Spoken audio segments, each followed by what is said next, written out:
Una vez más leo el capítulo 4 del Evangelio de Lucas y versículo 18 y 19 para hablar bajo el tema sanidad para el corazón quebrantado. Dice la palabra: el Espíritu del Señor está sobre mí, por cuanto me ha ungido para dar buenas nuevas a los pobres. Me ha enviado a sanar a los quebrantados de corazón, a pregonar libertad a los cautivos y vista a los ciegos, a poner en libertad a los oprimidos. Y el versículo 19 dice: a predicar el año agradable del Señor.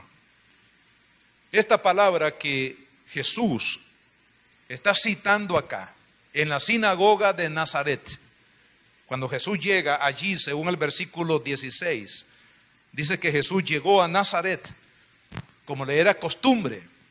Hermanos, qué importante saber de que Cristo iba al culto cada semana, hermano. Es muy triste que ahora, hoy en día, algunos hermanos en la fe no tienen esa avidez, ese anhelo de estar en la casa de Dios. Y algunos llegan cada 15 días, algunos cada mes, otros llegan en tiempo de Navidad o en Semana Santa. Pero la verdad, hermanos, es que debemos de anhelar la presencia de Dios, ¿no les parece? Debemos de anhelar, hermanos, estar con Cristo, con los hermanos, estar adorando juntos, estar recibiendo la palabra, estar recibiendo la ministración, hermanos, de otros que oran por nosotros y nos bendicen a través de esta comunión linda que se genera cuando estamos en una reunión como esta. Pues Jesús dice la palabra que como tenía costumbre, es decir, de ir al templo cada sábado, que era el Sabbat, el día de reposo, donde los judíos se congregaban para leer la Torá. Todo el día pasaban leyendo la palabra y haciendo las oraciones que estaban designadas en el programa que ellos llevaban. Pues un día, hermano, este día Jesús llega a Nazaret y allí dice la palabra que le entregaron el rollo, porque la Biblia en aquel tiempo no estaba en forma de libro como lo tenemos nosotros, sino que eran pergaminos que eran muy largos, y de esa manera Jesús centra la lectura en un pasaje de la Biblia que está registrado en el libro del profeta Isaías, en el capítulo 61. En el capítulo 61, hermanos, la lectura es un poco más amplia de lo que dice acá en Lucas 4. Por eso quiero leer también esta porción de la Escritura, porque prácticamente es la palabra en la cual Jesús fundamentó la lectura que vemos aquí en Lucas. Vamos al capítulo 61 del profeta Isaías en el versículo 1. Dice: el Espíritu de Jehová el Señor está sobre mí, porque me ungió Jehová, me ha enviado a predicar buenas nuevas a los abatidos, a vendar a los quebrantados de corazón, a publicar libertad a los cautivos y a los presos apertura de cárcel, a proclamar el año de la buena voluntad de Jehová y el día de venganza del Dios nuestro, a consolar a todos los enlutados, a ordenar que a los afligidos de Sión se les dé gloria en lugar de ceniza, óleo de gozo en lugar de luto, manto de alegría en lugar de espíritu angustiado. Y al final dice: y serán llamados árboles de justicia, plantío de Jehová para gloria suya. O sea, esta última frase, hermanos, de este pasaje habla de cuál sería el resultado de la obra del Mesías en el corazón de aquel que diera oportunidad para creer, hermano, y aceptar la obra de Cristo. 700 años antes de que Jesús se parara detrás del púlpito de la sinagoga de Nazaret, Hermanos, el Espíritu de Dios había ya proclamado, anunciado el momento en que Jesús se iba a declarar como Mesías para bendecir la vida de toda persona a partir de aquel momento. Es muy interesante, dos cosas que quiero mencionar. Una, hermanos, es por qué fue en Nazaret. En el plan divino todo está concertado. No hay ninguna casualidad. El hecho de que estemos hoy aquí, usted aquí oyendo la palabra de Dios, hermanos, no es una casualidad. Es porque en el plan de Dios todo está perfectamente, hermanos, conectado. ¿Por qué fue en Nazaret? Porque en Nazaret Jesús no estaba allí. Pero según Lucas dice que Jesús se encaminó a Nazaret el día de reposo para leer esta porción de la palabra y para decir: hoy se ha cumplido esta palabra en mí. Yo soy el Mesías, Redentor que ustedes han esperado todo este tiempo. El momento que el Señor comenzaría su ministerio de consolación. ¿Por qué en Nazaret? Porque ahí había crecido Jesús. O sea, Jesús como niño se crió, dice la Biblia, en Nazaret juntamente con sus padres. Ahí estaban todos aquellos que le habían conocido. Aquellos niños que habían crecido con Jesús, que habían jugado fútbol, si es que el fútbol ya se había inventado en aquel tiempo, hermano. Los juegos de niños que los judíos tenían. Ellos habían crecido, habían, hermanos, allí familias que conocían al Señor. Pero vea, la Biblia es tan exacta. ¿Por qué en Nazaret? Porque, hermanos, esto tenía un mensaje para la humanidad. Del hecho de que cuando nosotros anteponemos incredulidad ante la obra de Cristo, prácticamente, hermanos, cerramos toda oportunidad de salvación y toda oportunidad de que podamos ser bendecidos de manera sobrenatural por Dios. Por eso es que la Biblia dice que en Nazaret Jesús no pudo hacer milagros. ¿Y sabe por qué no pudo hacer milagros Jesús? No porque no lo pudiera hacer porque Él es Dios, sino que no pudo hacer milagros en Nazaret precisamente porque, hermanos, este pueblo no creyó en Él. No creyeron en la obra de Jesús. No creyeron que aquel que se había criado con ellos y que había testimonio de la familia allí en Nazaret, hermanos, no creyeron en Jesús. Y cuando la incredulidad se antepone ante el poder y la gracia de Dios, hermanos, es como cerrar la puerta. Muchas personas le han cerrado la puerta a Jesús. Muchas personas le han dicho: no quiero nada con Jesús. Muchas personas han rechazado, le han tirado la puerta en la cara al Señor y no han querido, hermanos, doblegar su corazón y ver la necesidad que su alma tiene de salvación, de consolación y de restauración en su vida. Por eso es que Jesús comenzó su ministerio en Nazaret, para darnos a entender, hermanos, que para poder recibir toda buena dádiva y toda bendición de parte de Dios se necesita la fe. Amén. Que nosotros podamos abrir el corazón a Cristo y poder ver su obra de salvación y de misericordia en cada una de nuestras vidas. La otra cosa, hermanos, que quiero mencionar antes de ir a algunos puntos específicos de la sanidad del corazón quebrantado, es que la palabra que aparece aquí en el versículo 1 dice que ha venido Jesús para dar buenas nuevas a los abatidos. Abrir, hermanos, la prisión, dice, a los que están encarcelados. Y también a darle gozo y alegría al corazón que está de luto. O sea, esta es la obra del Mesías. Pero la palabra quebrantado o quebrantamiento, hermanos, en el original tiene un significado bien importante que nosotros tenemos que conocerlo. La palabra significa aplastar, significa romper en trozos pequeños, significa debilitar, es sinónimo de destrozar y de afligir.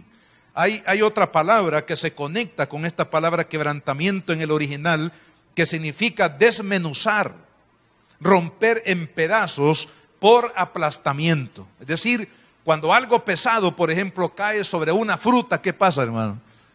Si la fruta está madura, explota, es decir, se desintegra. Cuando algo pesado cae sobre algo, ya sea sobre una fruta, un animal o una persona, hermanos, hay un quebrantamiento, un aplastamiento. Significa, hermanos, que los problemas de la vida, que las circunstancias que nos rodean muchas veces aplastan nuestra vida, quebrantan nuestro corazón, destruyen toda esperanza en nuestra vida. Hermanos, y es por eso que hay tanto sufrimiento en el mundo. Es por eso que hay tanta violencia en el mundo. Es por eso, hermanos, que el mundo busca paz y busca de alguna manera cómo poder solventar los grandes problemas que tienen en su corazón y en su vida y no lo encuentran. ¿Por qué? Porque se sienten prácticamente desmenuzados, su corazón ha sido herido, su corazón ha sido quebrantado y se requiere una intervención divina, hermanos, para que el corazón pueda ser restaurado. Y eso es precisamente lo que Jesús ofrece a la humanidad. El ofrecimiento de Cristo no es político. El ofrecimiento de Cristo no es religioso.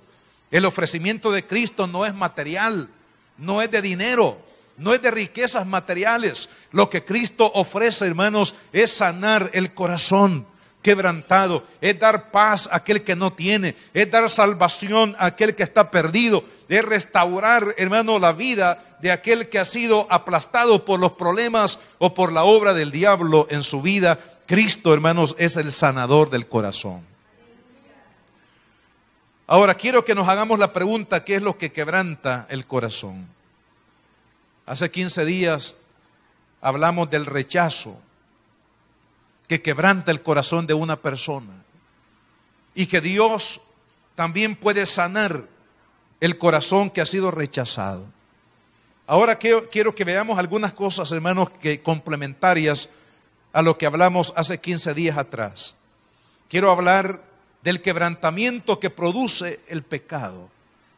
En términos generales, la razón por qué, hermanos, hay quebrantamiento en el corazón del hombre o del género humano es por el pecado. No olvidemos que la palabra pecado en el original significa errar el blanco. Esto nos enseña que cuando no estamos viviendo para Dios, cuando no estamos viviendo para los propósitos por los cuales Dios nos creó y estamos yendo en un sentido contrario a la voluntad de Dios, hermanos, eso es vivir en pecado. Vivir haciendo lo que yo quiero, vivir haciendo lo que otros hacen, menospreciar la palabra de Dios, la dirección que Dios nos da a través de su palabra para cómo vivir y cómo cumplir el propósito por el cual fuimos nosotros creados. Y obviamente cuando se vive, hermanos, dominado por el pecado, no puede haber paz, no puede haber felicidad, no puede haber realización, no puede haber éxito en una persona que vive en pecado, porque hay un principio, una ley en la palabra de Dios que dice, y la cita Pablo en Romanos 6, versículo 23, que dice, la paga del pecado es muerte. Esta palabra es tan determinante que nos está diciendo, en otras palabras, que si el hombre persiste en vivir errando el blanco, vivir dándole la espalda a Dios y no cumplir el propósito por el cual Dios lo creó, esta persona va a caminar en muerte. Hermanos, y tarde o temprano, el dolor de las consecuencias que tiene una vida de pecado se hace presente. A veces hay momentos como aquel hombre que aparece en la Biblia, que se paró frente a los graneros. Me imagino que era un gran empresario que creía que era feliz porque tenía éxito en sus negocios. Se paró este hombre frente a los graneros, a las bodegas de toda su cosecha, y le dijo a su alma, es decir, se dijo a sí mismo, alma, mira cuánto tienes, gózate porque por largos años tú tendrás provisión. Y sabe que ese mismo día, dice la voz de Dios a este hombre, que su alma sería demandada.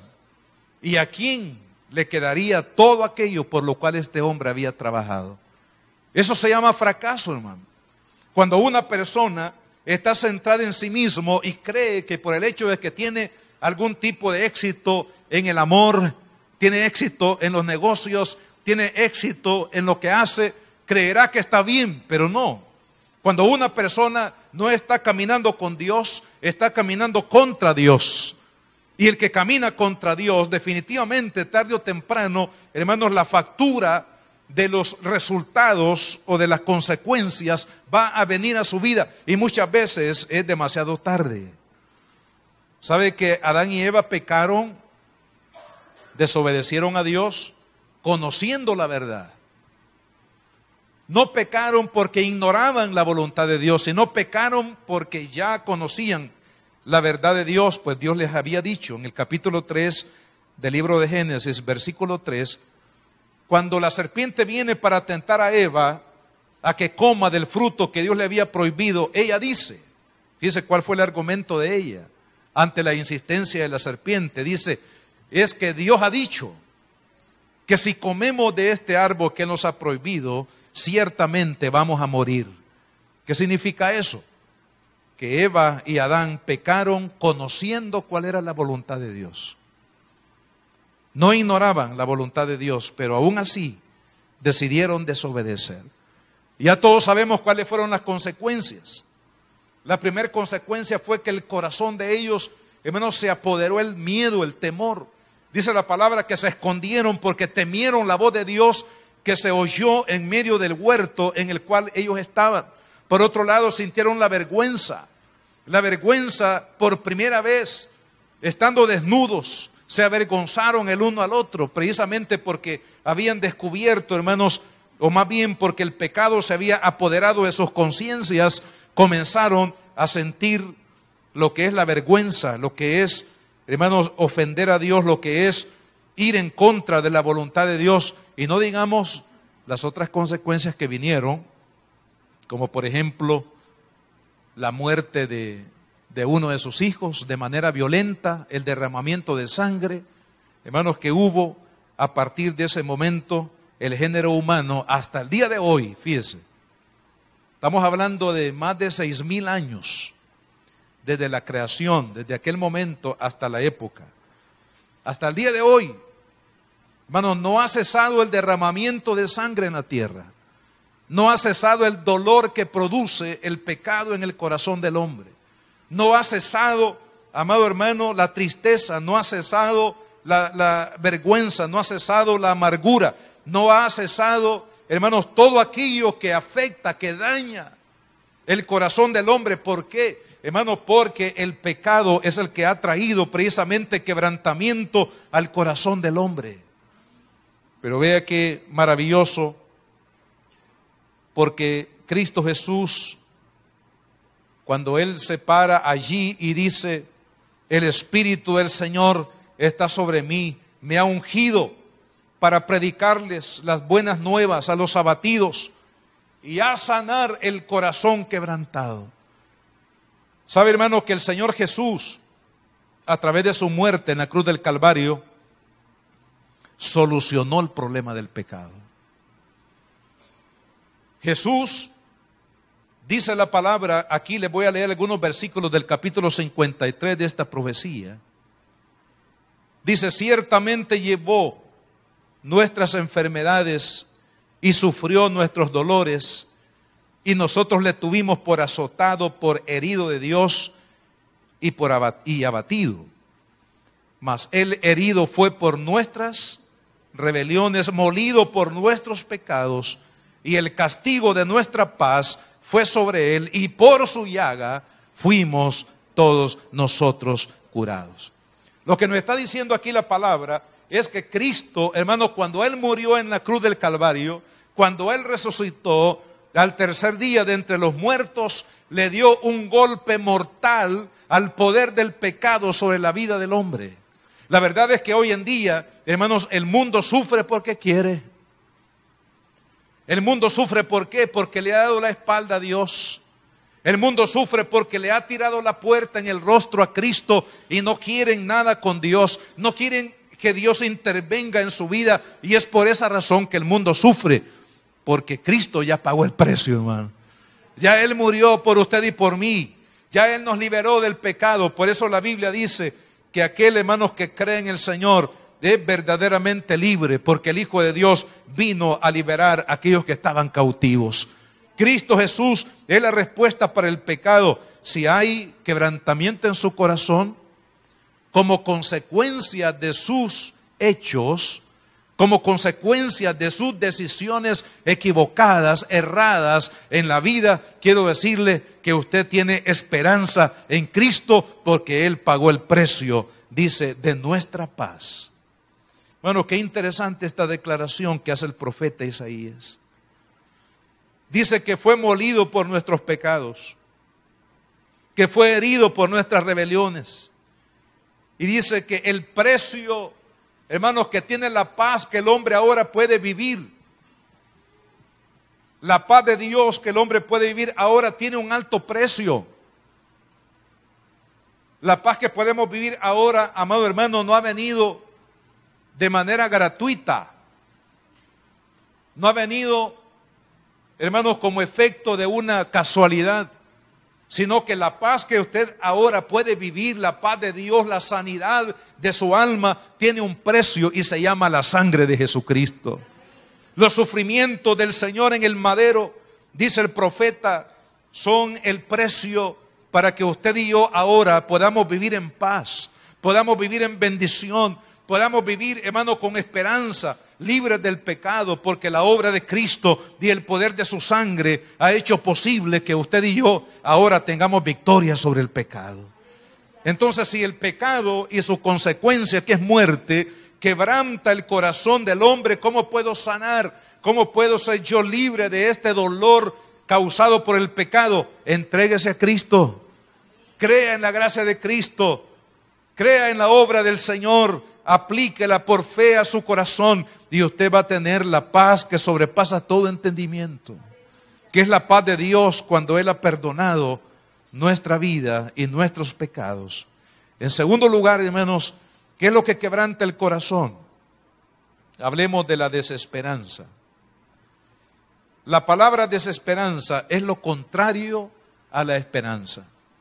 En el Nuevo Testamento, la esperanza en el original significa una espera favorable y confiada. Significa, hermanos, que tiene que ver con el futuro y con lo que es invisible. Significa una anticipación del bien que yo espero. Significa que estaremos bien. Significa que el día de mañana nos irá bien. Esa es la esperanza. La esperanza es ver hacia el futuro, hermanos, confiado de que la bendición de Dios. ¿Y sabe por qué?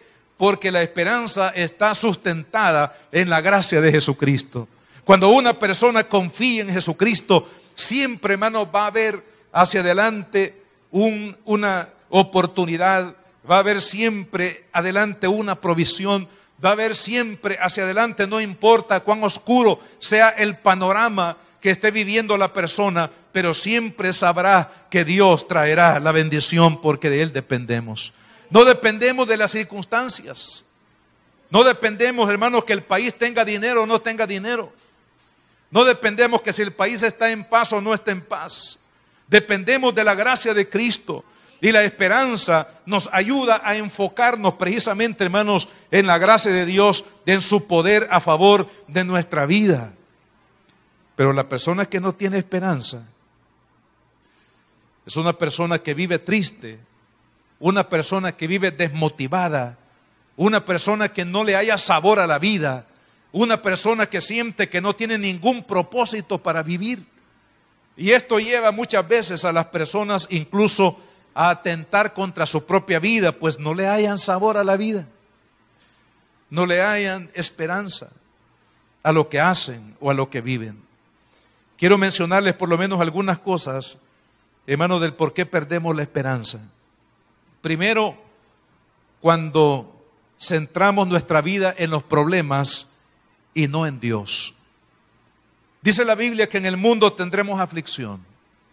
O sea, no hay nadie en el mundo que no tenga algún tipo de aflicción o que pase, hermanos, por esos momentos de prueba, de batalla, de aflicción en la vida. Pero Jesús dijo, en el mundo tendréis aflicción, pero, dijo él, confiad porque yo he vencido al mundo. En otras palabras, no centres o no te enfoques en los problemas que tú tienes. Enfócate en el Dios que puede salvarte de tus problemas. Enfócate en el Dios que tiene el poder de poder levantar tu vida, de poder salvar tu vida, de poder restaurar y proteger tu vida. Pero cuando la persona, hermanos, se centra en el problema y está pensando en el problema y ve el problema y sueña con el problema y está hablando del problema, de la situación que tiene y quita su mirada de Dios, el resultado de ello será que perderá la esperanza. Va a caer en el pozo profundo de la desesperación. Otra cosa que roba la esperanza, hermanos, es cuando oímos la voz del mundo y no la voz de Dios. ¿Cuántas promesas hay en la Biblia, hermano? Ya hablando con los que conocemos al Señor. Algunos dicen 3,000, otros dicen 3,500, otros dicen 4,000, otros dicen 5,000. Puede ser que sean 5,000 o más promesas que tenemos aquí en la palabra de Dios para nosotros. Pero sabe, le creemos más al vecino, le creemos más al amigo, le creemos más a lo que dicen las noticias, le creemos más a lo que dice el mundo y no lo que dice Dios. Hermano, cuando dejamos de oír la palabra de Dios, cuando cerramos el oído a las promesas de Dios y le damos más crédito a lo que dice el mundo, hermano, lo que dice el hombre, es ahí cuando perdemos la esperanza. Usted y yo debemos de saber, amado hermano, que la fortaleza nuestra, la fortaleza de nuestra fe, es más, la Biblia dice que la fe, hermano, viene por oír y oír la palabra de Dios. Cuando usted y yo estamos conectados con la palabra, con el Espíritu, cuando usted va a la oración y le dice, Espíritu Santo, habla mi vida, no sé qué hacer en este conflicto que estoy pasando, el Espíritu de Dios le va a hablar, hermano. La palabra de Dios le va a hablar, le va a traer un mensaje. Pero qué triste que muchos, hermanos, creen más a las mentiras del diablo y a las cosas de este mundo que a la palabra de Dios, porque no estamos escuchando a Dios. Por otro lado, también, hermanos, cuando nos sentimos solos y abandonados sin que nadie nos ayude, hay personas que tristemente terminan o están terminando su vida sin nadie que lo rodee. La semana pasada estuvimos en una batalla, digo batalla espiritual porque realmente fue una batalla, hermano, para atender a un hombre que llegó al ministerio y estaba, hermanos, completamente hundido en un desánimo, de aquellos desánimos profundos. Me dijo, me casé ilusionado, me abandonó mi esposa. Tuvimos 3 hijos y los 3 hijos me han abandonado. Estoy solo, me dijo en la casa, sin esposa, sin hijos. Y lo peor del caso es de que ninguno de ellos, ni la esposa ni los hijos, realmente quieren volver al hogar. Y estoy aquí en esta casa solo, con una ira profunda en su corazón. Hay personas, mis hermanos, que se sienten abatidos por la soledad. Se sienten abatidos porque no tienen una compañía, no tienen alguien con quien, hermanos, apoyarse en los tiempos de dolor, en los tiempos de tribulación, en los tiempos de la adversidad. Pero debemos de saber, todos aquellos que hemos recibido a Cristo, todos aquellos que le hemos entregado el corazón a Cristo, amado hermano, que nunca estaremos solos si Cristo está con nosotros. Puede faltar la esposa o el esposo, el hijo, el padre, el abuelo, el amigo, el compañero, hermano, puede faltar en algún momento determinado, pero Cristo no falla, hermano. El único que no nos va a fallar se llama Jesús de Nazaret. El único que va a hacer honor a su palabra y al compromiso que Él ha hecho con su pueblo, con sus hijos, es el Señor Jesucristo. De tal manera, amado hermano, que si Cristo está en su corazón, no se sienta solo. porque usted no está solo en realidad. Jesús dijo: he aquí yo estoy con vosotros todos los días hasta el fin del mundo. Nunca estaremos solos si Cristo está con nosotros. Si su presencia, hermano, no desmaye su fe, no caiga en el pozo de la desesperanza cuando se sienta solo, cuando se sienta abandonado, porque el Señor Jesucristo está a su lado como un poderoso gigante, hermano. Él va a pelear su batalla siempre. Él va a sustentar su vida, su fe, su esperanza en todo tiempo. No importa cuán difícil sean las circunstancias de la vida, el Señor ha prometido estar con usted todos los días y lo va a cumplir, hermano. La palabra todos los días implica en los tiempos de paz, en los tiempos de bonanza, en los tiempos de alegría, en los tiempos de fiesta, en los tiempos de provisión, pero también incluye los tiempos de dolor, los tiempos de angustia, los tiempos de soledad, los tiempos de batalla, de tentación en nuestra vida. El Señor ha prometido estar con nosotros siempre. Si Cristo está en su corazón, usted no está solo. Dios está con usted. Por otro lado, también perdemos la esperanza, hermanos, cuando las circunstancias en las que estamos se agravan y no vemos una salida, no vemos una luz de esperanza en medio de los problemas que nos encontramos. Dicen por ahí los que saben de ciencia que la luz del nuevo día aparece exactamente después de lo más oscuro de la noche. O sea, ¿cuándo es que la luz del sol comienza a brillar anunciándonos un nuevo día? Y con el nuevo día una nueva esperanza, una nueva oportunidad. Y como dice la Biblia, que la misericordia de Dios se renueva día con día.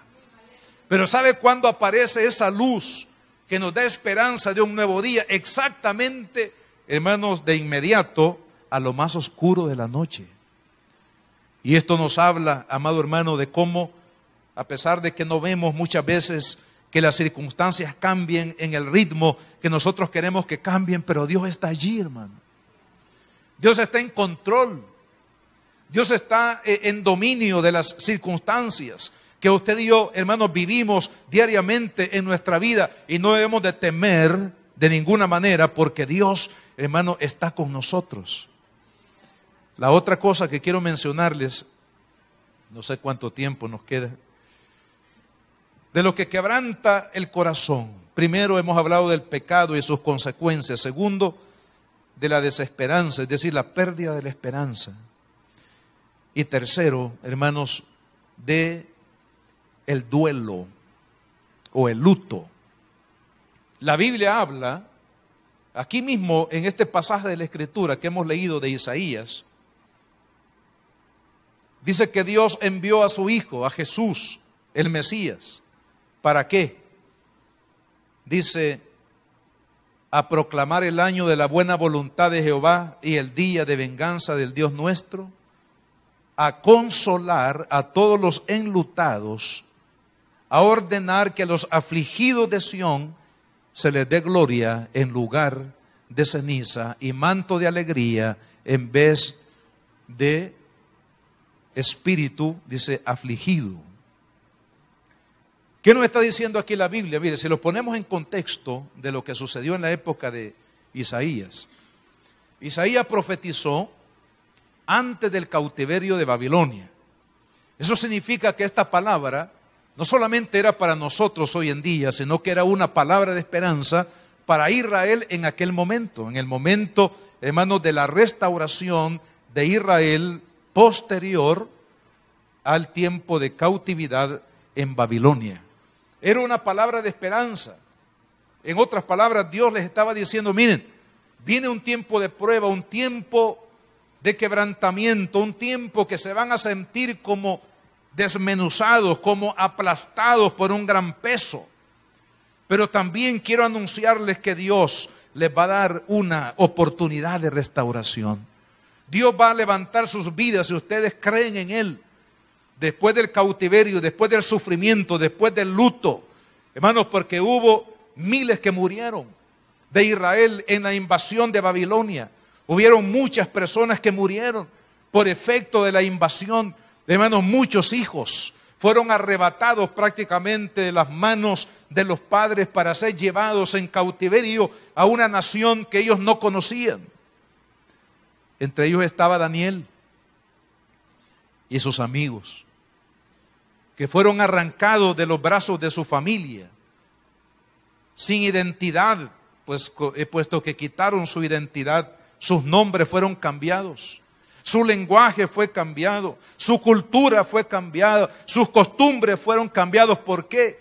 Porque, hermanos amados, el propósito del enemigo era prácticamente abatir estos corazones en la desesperación. Pero qué maravilloso es saber que en medio de ese dolor, de luto, de pérdida, el Señor les da una palabra de esperanza. Hay muchos hermanos, muchas personas que sufren precisamente el dolor del luto. ¿Qué es el luto? En la palabra original significa lamentarse, significa condolerse.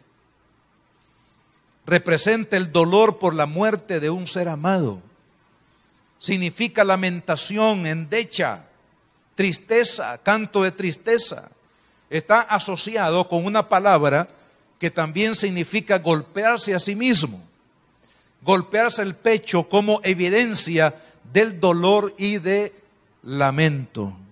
Por eso es que en la época del Antiguo Testamento, las costumbres judías, cuando una persona tenía un dolor profundo en el alma, por ejemplo, cuando un sacerdote escuchaba una blasfemia, ¿qué hacían ellos?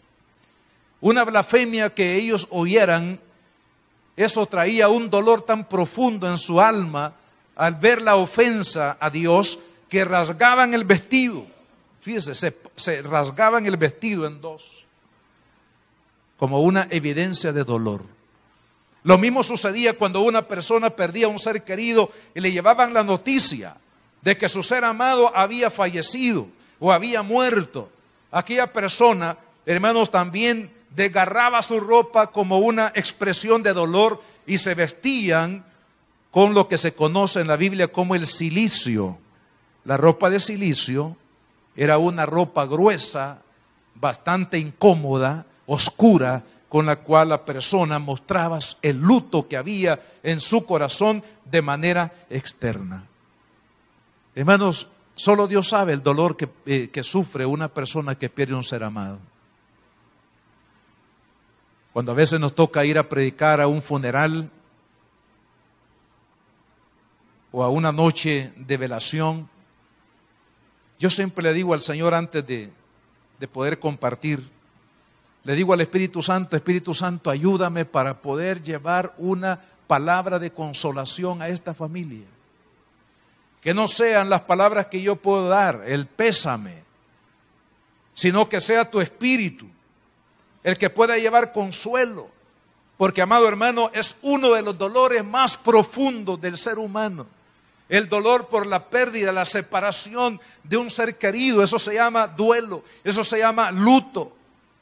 E Israel en el tiempo de Isaías, hermano, estaba siendo profetizado que vendría un tiempo de mucho dolor porque muchas familias quedaron mutiladas a causa de la invasión, muchos niños que fueron muertos. Dice Jeremías en el libro de Lamentaciones, hermanos, que los guerreros cuando llegaban e invadieron Jerusalén, abrieron los vientres de las mujeres que estaban embarazadas, sacaban a los niños y los estrellaban contra las peñas.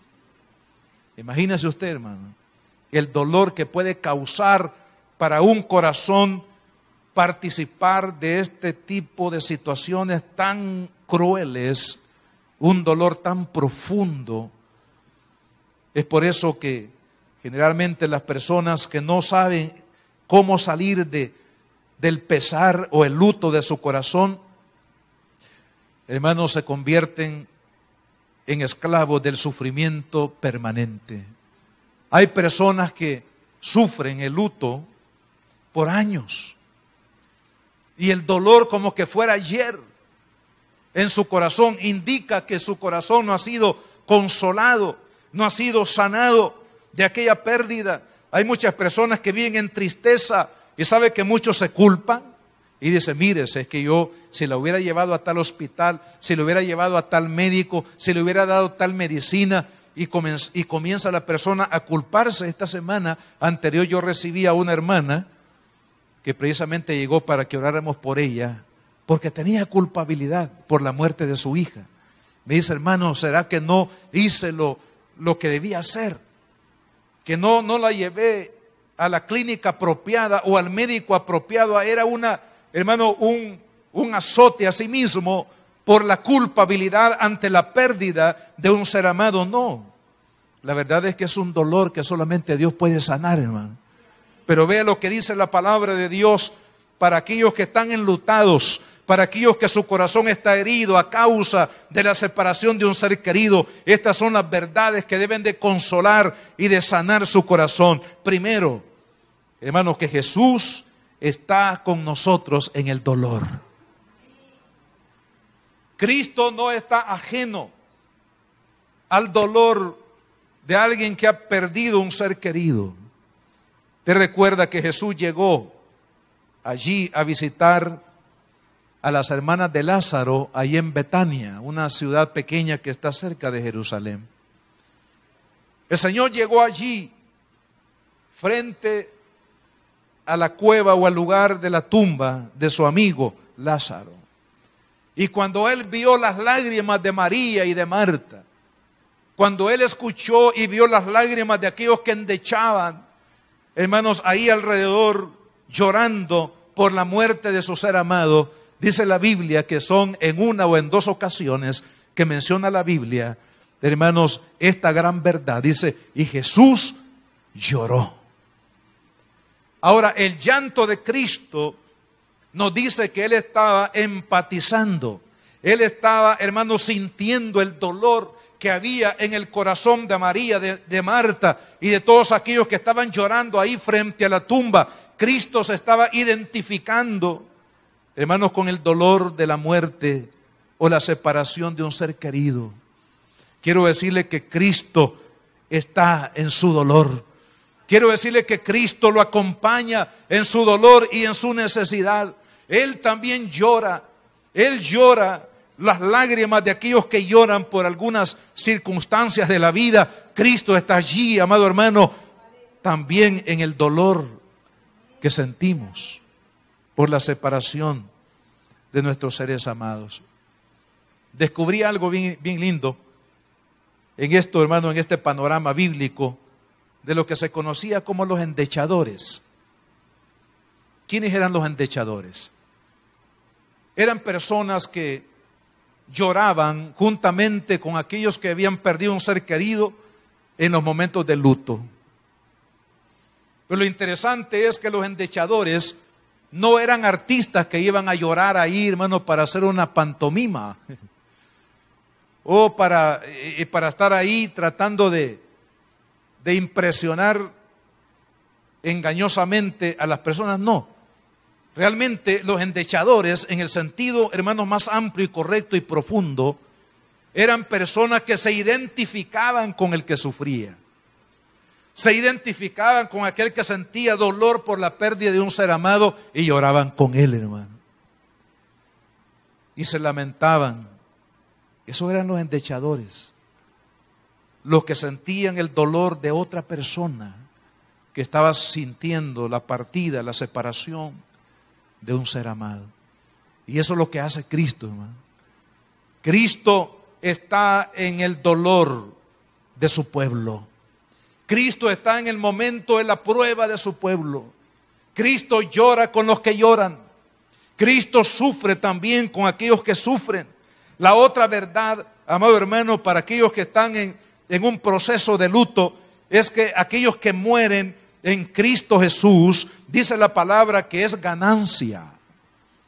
El apóstol Pablo, escribiendo en Filipenses 1:21, dice, para mí el vivir es Cristo y el morir es ganancia. Ganancia 1. Porque a través de la muerte Dios nos libera de este cuerpo de muerte, hermano. Este cuerpo que solo nos ala hacia la tierra, nos ala a las cosas del mundo, nos ala, hermano, al pecado. Este cuerpo que nos causa tanto sufrimiento por la enfermedad, por los problemas de la vida, por las circunstancias que atravesamos. Hermano, cuando una persona que ha creído en Cristo muere, ganancia, porque es liberado de este cuerpo de muerte, como lo dijo Pablo. Pero también la ganancia número 2 es que el alma y el espíritu de un creyente que muere va a la presencia de Dios. Dice la Biblia en 2 Corintios 5:8 que estar ausente del cuerpo es estar presentes para con Dios. También Pablo en esta misma carta de Filipenses capítulo 1 decía él: no sé qué hacer, porque quisiera estar aquí por causa de ustedes para predicarles la palabra, pero yo quisiera irme con el Señor, porque para mí sería muchísimo mejor. Eso es lo que dijo Pablo. ¿Por qué razón? Hermanos, porque los creyentes que mueren van a la presencia de Cristo. Hay por ahí una confusión con la palabra que aparece en algunas cartas de apostólicas, que habla de dormir. Y algunos dicen que los que mueren se van a una etapa de dormir y que van a despertar hasta que el Señor Jesucristo venga. Pero ahí, hermanos, la palabra dormir no significa dormir como nosotros entendemos el dormir en el castellano, sino que la palabra dormir allí significa reposo, significa descanso de los trabajos que implica la vida, hermanos, en el mundo. Significa que cuando un cristiano comprometido con Cristo muere, su alma y su espíritu van a la presencia de Dios. Por otro lado, también para el consuelo de los enlutados, hermanos, hay galardón en el cielo para todos aquellos que han confiado su vida hasta la muerte en la gracia de Jesucristo. El apóstol Pablo lo dijo en la segunda carta a Timoteo, capítulo 4, versículos 7, 8. Él habló de la corona de vida. Dice que Dios me ha preparado y que me dará aquel día cuando yo llegue a su presencia. Pablo tenía la esperanza de que Dios lo iba a recompensar. ¿Usted recuerda lo que Jesús prometió en Juan capítulo, hermanos, 14? Él dice: voy a preparar un lugar en el cielo, en la casa de mi Padre, y luego yo voy a volver y los voy a llevar conmigo para que ustedes estén conmigo para siempre. Él habló de una morada en el cielo. Habló de un lugar que Él ha preparado para cada uno de nosotros. Amados hermanos, hay cosas más sublimes que las cosas que usted y yo podemos vivir en el mundo, que están reservadas en el cielo. Ya las quisiéramos tener, pero no. No pertenecen a la dimensión terrenal, hermano. Pertenecen a la dimensión celestial. Las cosas más grandes para el creyente no son las cosas que vamos a obtener en la tierra, sino las cosas que Dios ha preparado para aquellos que le aman. Dijo Pablo que son cosas que no han subido al oído humano, no han subido al corazón del hombre. No hemos imaginado, hermano, lo que Dios ha preparado en el cielo para cada uno de aquellos que hemos confiado en Él. Por otro lado también, hermanos, es que el día que lleguemos al cielo, el día que muramos, nos vamos a encontrar con todos aquellos seres queridos que creyeron en Cristo y que se anticiparon a la eternidad. Yo le llamo a esto el gran reencuentro, el día glorioso cuando vamos a ver una vez más a aquellos que se anticiparon a la eternidad. ¿Se acuerdan el caso de David? Allá en el primer libro de Samuel,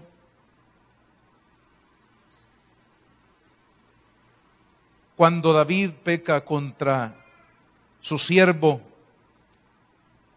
Urías, robándole a su esposa Betsabé. De esta unión en adulterio de David con Betsabé nace un bebé. Este bebé, desde su nacimiento, nace enfermo, con una sentencia de muerte sobre su vida. Entonces David lo que hace es ir a la presencia de Dios, se viste de cilicio, rehúsa comer por 7 días. Él está en la presencia de Dios pidiendo al Señor su misericordia y a lo mejor arrepintiéndose del pecado que él había cometido contra su siervo Urías, que era uno de los valientes que lo había defendido y había defendido a Israel, pero ahora David, hermano, le había quitado su mujer, su esposa. Algunos dicen que en ese momento de arrepentimiento fue cuando David escribió el Salmo 51, que es un salmo que habla, hermano, del arrepentimiento de David delante de Dios por causa del pecado de adulterio que había cometido con Betsabé. Pero luego llegan los emisarios y le dicen: tu hijo ha muerto. Mire, hermano, la obra que hace el Espíritu Santo, porque digo, el luto, el duelo, es un dolor que solamente Dios lo puede sanar. Llegan los emisarios y le dicen: tu hijo ha muerto. ¿Y qué es lo que hace David? Dice, se levanta, se va al baño, se baña, se cambia, pide que le hagan un buen banquete y comienza a comer y a celebrar con todos los suyos. ¿Por qué? Porque el Espíritu Santo le trajo esta revelación. Esta revelación que es el bálsamo de Dios para todos aquellos que están en su corazón dolidos y enlutados a causa de la muerte de un ser amado. El Espíritu Santo le enseñó esto y él lo declara y dice: yo no puedo ir donde está, es decir, no puedo hacer que mi hijo vuelva a mí, pero sí, yo puedo ir a donde está mi hijo. En otras palabras, él estaba diciendo: voy a reencontrarme un día con mi hijo. Y esa consolación del Espíritu, hermanos, hizo que David saliera de ese pesar, saliera del dolor, del duelo y del luto que había en su corazón. Quiero decirle, amado hermano, que el Espíritu Santo, el amor de Dios, la gracia de Dios, la verdad, hermanos, de que un día nos vamos a reencontrar con nuestros seres queridos en la gloria del Padre, es el bálsamo que Dios usa para restaurar el corazón enlutado.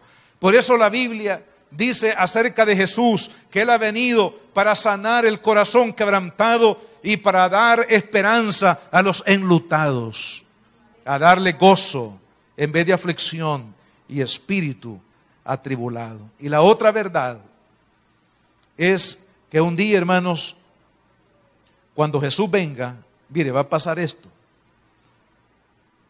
Todos los espíritus de los hijos de Dios que están en su presencia van a recibir un cuerpo en el día de la resurrección, en la venida de Cristo. Dice que van a recibir un cuerpo inmortal, un cuerpo glorificado. Si usted ahora se preocupa por las arrugas, ya no se preocupe, hermano, porque aquel día Dios le va a dar un cuerpo 0 kilómetros, un cuerpo que ya no va a tener, hermanos, el problema del deterioro, de la vejez, de las canas y de las arrugas, hermano. Un cuerpo glorificado. ¿Sabe por qué? Porque a través de ese cuerpo glorificado vamos a reinar con Jesús en el milenio aquí en la tierra. Es la razón por qué Él le va a dar un cuerpo a sus siervos, cuyo espíritu están en su presencia. Porque dice la Biblia que la iglesia reinará con Jesús sobre la tierra. Amados hermanos, si esta es la esperanza que tenemos en Cristo, si Él le dio una respuesta categórica al pecado a través de su muerte, hermanos, si Él nos ha traído sanidad para aquellos que tenemos en el corazón desesperanza o pérdida de propósito, si Él, hermano, nos ha dado sanidad y esperanza para aquel que está enlutado, para aquel que está afligido, para aquel que está preocupado, desahuciado, para aquel que está enfermo, para aquel que vive en soledad, para aquel que vive en temor, Cristo es la esperanza de gloria para cada uno de nosotros. ¿Y qué tenemos que hacer? Uno, poner la esperanza en Jesús. Hermanos, este mundo va a tratar de desviarlo a usted para que su confianza no esté en Dios, sino esté en ídolos, en santos, en religiones, en el dinero, en el materialismo. Pero usted no permita, hermano, que el mundo le robe su enfoque en Cristo.